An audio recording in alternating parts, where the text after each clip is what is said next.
Halo, ya Siona, ada apa? Sebut Taehyung begitu menyambungkan panggilan yang baru saja masuk ke ponselnya. Beberapa saat kemudian, kedua mata lelaki itu tampak melebar sempurna. Kecelakaan di mana? Kau sekarang ada di rumah sakit mana? Aku akan segera menuju ke sana. Raut wajah Taehyung tampak gusar setelah ia mengakhiri panggilan tersebut dan memasukkan kembali ponselnya ke dalam saku. Ada apa? Siapa yang kecelakaan? Tanya Ian penasaran. Sion, balas Taehyung singkat. Aku rasa kita harus pergi ke rumah sakit untuk membantunya. Kau sudah janji padaku untuk tidak menemuinya lagi kan? Tuntut Ian. Tapi ini keadaan darurat, Iana. Aku mengenal karakter Sion yang tidak akan meminta bantuan jika ia tidak benar-benar butuh ataupun tidak punya pilihan lain. Ian sudah mendengus kesal di sana. Ya sudah, ayo pergi. Padahal mereka sedang menghabiskan waktu bersama, tapi gadis itu tiba-tiba saja mengganggu.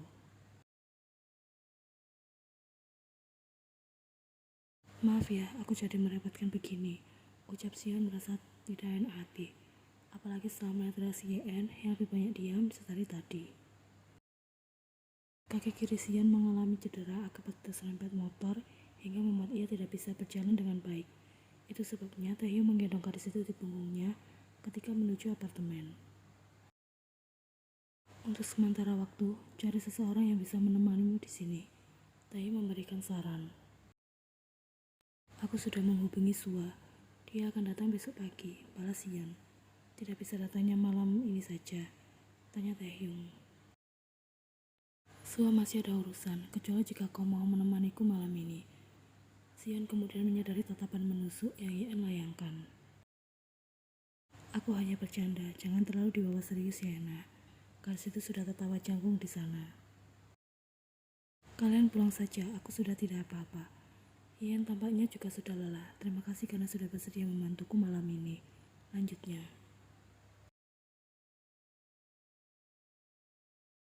Ini terakhir kalinya kau bertemu dengan Sion. Jangan menemuinya lagi setelah ini, apapun alasannya. Ucap Yen dalam perjalanan pulang. Tadi kau lihat sendiri, dia butuh bantuan kita. Aku tahu itu. Dia tadi sempat mengatakan mendapatkan nomor ponselmu dari Jimin. Memangnya kau tidak curiga? Kenapa harus curiga? Memang hanya Jimin kan yang punya nomor ponselku. Balas Taehyung seperti menganggap hal ini bukan apa-apa.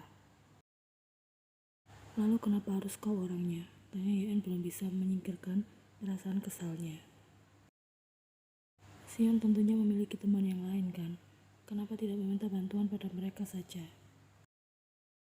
Yana, tolong jangan terlalu kesal padanya. Sion tidak seburuk yang kau pikirkan. Lain kali akan aku kenalkan kalian agar bisa menjadi lebih dekat, ucap Taehyung. Aku tidak mau berteman dengan mantan pacarmu Taehyung, sentak Yen. Taehyung kemudian memilih untuk diam. Ia tidak ingin bertengkar dengan Yen hanya karena masalah ini. Berjanjilah padaku, kau tidak akan menemuinya lagi. Pinta Yen setelah amarahnya sedikit mereda. Aku janji.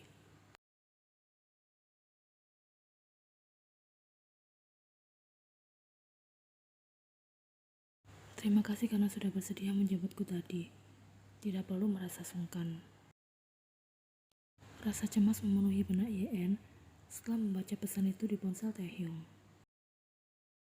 Taehyung yang baru saja keluar dari sebuah minimarket setelah membeli beberapa barang titipan ibunya, melihat Yen hanya terdiam sembari memegang ponsel Taehyung di sana. Kau sudah lihat ya? Tanya Taehyung setelah duduk di kursi kemudi. Maaf, aku lupa belum menghapusnya. Kenapa harus dihapus? Agar tidak ketahuan. Sini Yen. Aku hanya tidak ingin kau salah paham Yana. Balas Taehyung. Ini kedua kalinya kau ingkar janji pada aku mengenai masalah Sion. Dia butuh bantuan. Sudah aku katakan tidak harus kau orangnya.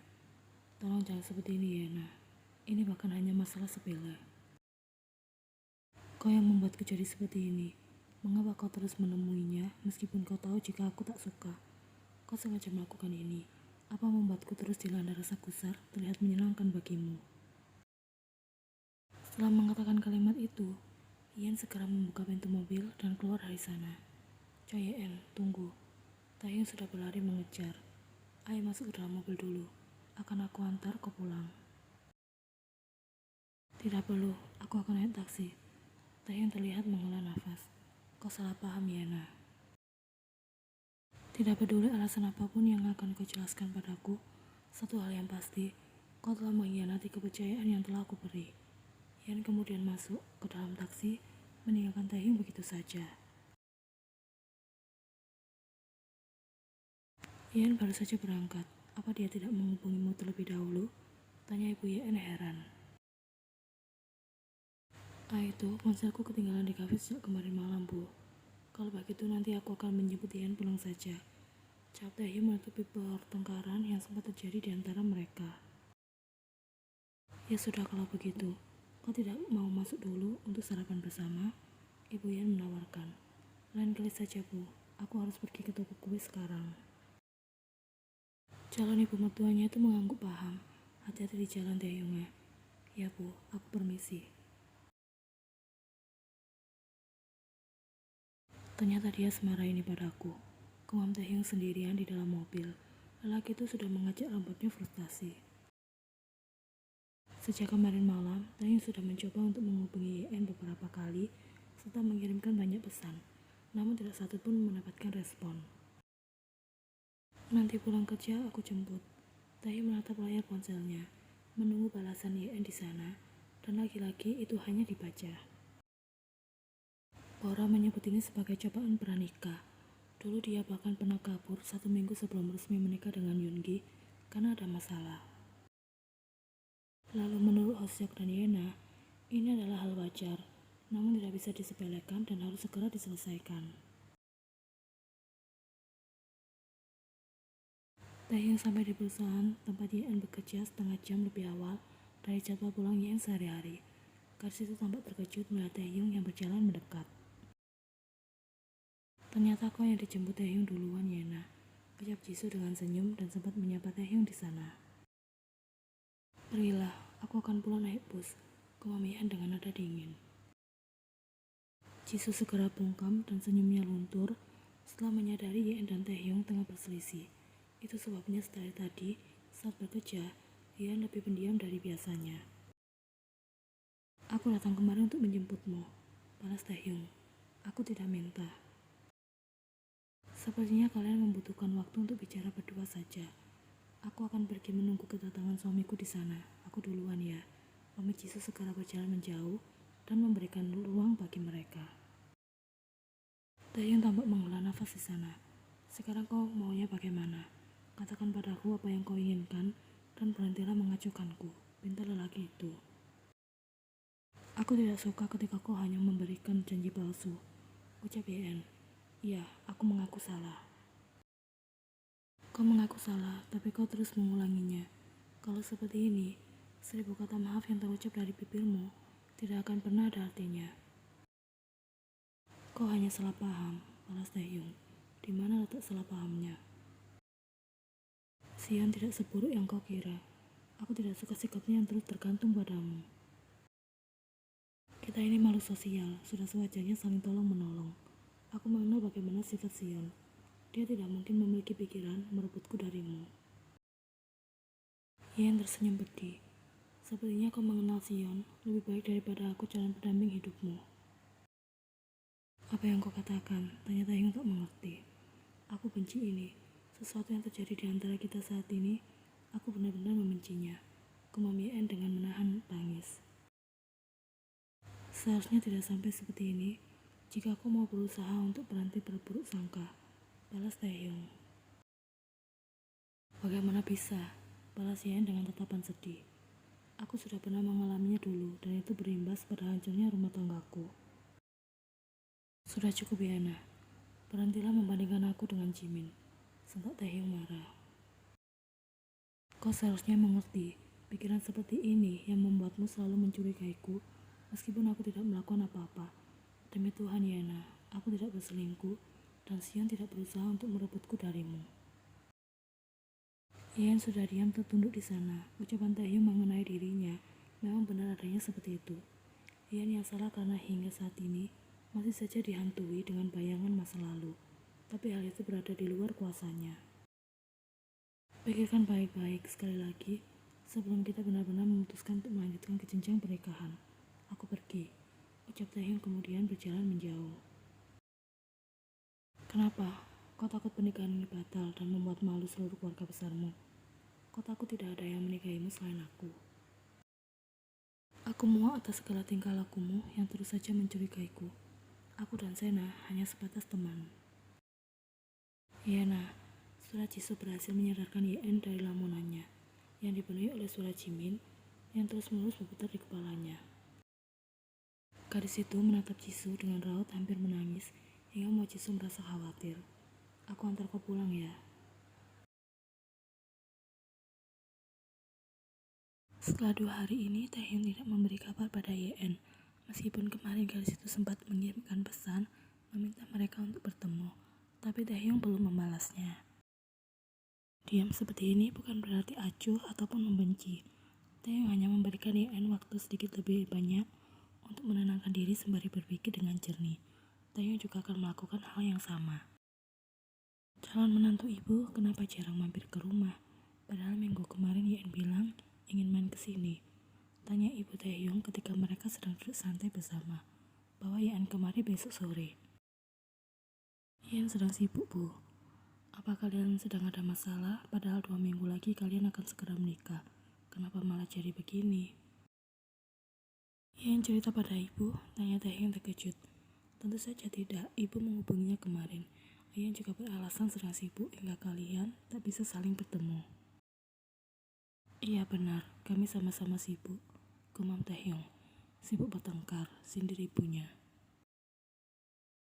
Taehyung menghela nafas panjang. Sejak dulu, ia memang tidak bisa bohong jika sudah berhadapan dengan sang ibu. Yen cemburu pada Sion. Mantan pacarmu saat bekerja di perusahaan dulu itu. Bukannya sudah lama kalian tidak saling berhubungan lagi. Bagaimana bisa Yen tahu soal Sion? Baru kemarin Sion datang kemari karena urusan pekerjaan. Saat dia mengalami kesulitan, aku datang untuk membantunya. Namun tampaknya Yen tidak menyukai hal itu dan terus beranggapan jika aku akan berakhir seperti mantan suaminya dulu. Sebagai calon suami Yen, kau terkesan tidak mengerti perasaannya, namun justru sangat mengerti kesulitan yang dihadapi oleh mantan pacarmu itu, ucap ibu Taehyung. Sudah ibu katakan sejak awal, jika kau berani menjalin hubungan dengan Yen, maka inilah resikonya. Untuk melupakan masa lalu tidak semudah meniup butiran debu di atas telapak tangan.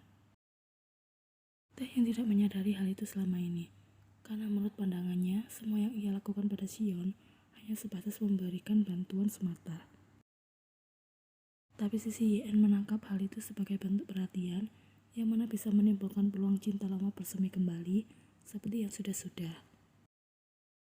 Taehyung kemudian menceritakan kronologi terakhir saat mereka bertemu 2 hari yang lalu sebelum ia pergi meninggalkan Yen di depan gedung perusahaan. Astaga, wanita parubaya itu sudah mengulut batang hidungnya. Kepalanya mendadak menjadi pening. Jangan salahkan Yen jika ia ada pikiran kau berniat membatalkan pernikahan kalian. Kenapa ibu bicara seperti itu? Protes Taehyung. Makanya apakah sedikit jadi laki-laki? Kau ini meniru sifat siapa sebenarnya?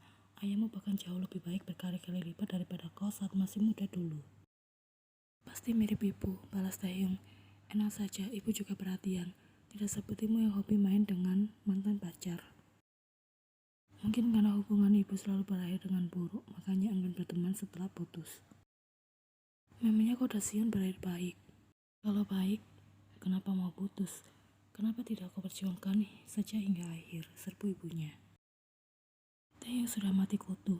Memang sebenarnya tidak berakhir sebaik itu, karena Sion minta putus dengan alasan ingin melanjutkan pendidikannya di Jepang. Saat itu Taehyung sudah memohon agar mereka menjalin hubungan jarak jauh saja, tapi gadis itu menolak dan berakhir dengan punya pacar baru setelah sebulan hubungan mereka berakhir.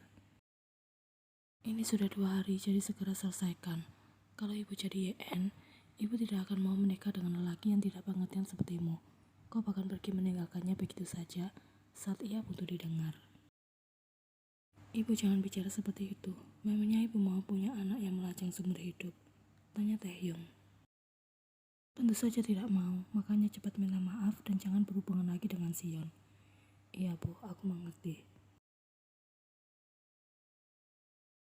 Bisa jemput aku, sebuah pesan dari Sion baru saja Taehyung terima ketika ia hampir tancap gas menuju toko kue.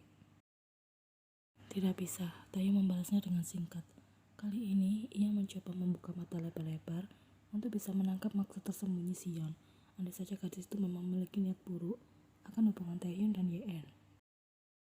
Aku membutuhkanmu, minta tolong pada yang lain saja. Sebentar lagi, aku akan menikah, jadi banyak hal yang harus aku lakukan. Apa Yeon yang melarangmu untuk dekat-dekat denganku? Belum apa-apa dia sudah berani mengaturmu. Kau yakin akan menikahi gadis seperti dia? Langsung terlihat bagaimana cepatnya Sion bereaksi soal Yeon.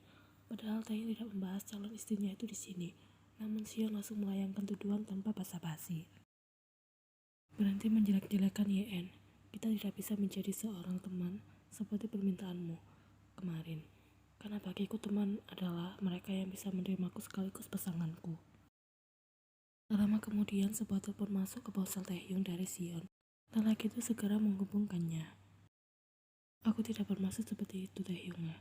Aku hanya merasa sayang sekali jika lelaki sebaik dirimu mendapatkan bekas seorang Pak Jimin. Seperti tidak ada gadis lain saja yang statusnya jauh lebih baik daripada seseorang seperti Yeon yang mana gagal dalam berumah tangga. Taehyung sudah memejamkan kedua matanya di sana sembari menahan kesal. Baru kali ini dia mendengar dengan telinganya sendiri betapa kejamnya ucapan Sion terhadap Yeon. Yeon hanya gagal dalam berumah tangga, tapi bukan berarti ia gagal menjadi seorang manusia hingga membuatnya dipandang tak pantas untuk bersanding dengan seorang lelaki yang masih berstatus lajang, balas Taehyung. Calon istrimu itu terlihat begitu bisa menjalin hubungan baik dengan orang lain. Ia tidak cukup ramah dan jarang menunjukkan senyumnya untuk orang baru. Justru aku suka yang seperti itu daripada gadis yang hobi main sana-sini, yang mana hal itu akan ada peluang. Ia akan membuka hati untuk yang lain ketika mulai merasa tertarik. Sindir Taehyung. Karena Sion bahkan rela terbang ke Jepang untuk mengejar lelaki itu. Tinggal selama bertahun-tahun di sana, namun pada akhirnya hubungan mereka berakhir di tengah jalan. Kau pandai menyindir ternyata. Mulai sekarang jangan hubungi aku lagi. Aku akan menghapus nomormu, ucap Taehyung sebelum mengakhiri panggilan tersebut. Tanpa ragu lelaki itu segera memilih opsi hapus. Kemudian melempar ponselnya di kursi samping kemudi. Taehyung mengacak rambutnya hingga berantakan, merasa sangat bodoh karena terlambat menyadarinya. Ia mengabaikan ucapan Yena yang berkata, perempuan memiliki insting yang kuat terhadap pasangannya. Sekarang semuanya terbongkar sudah, meskipun Taehyung masih ragu jika Sion memiliki niatan untuk merebutnya. Namun satu hal yang pasti, Sion tidak suka melihat kebersamaan Taehyung dan Yeon.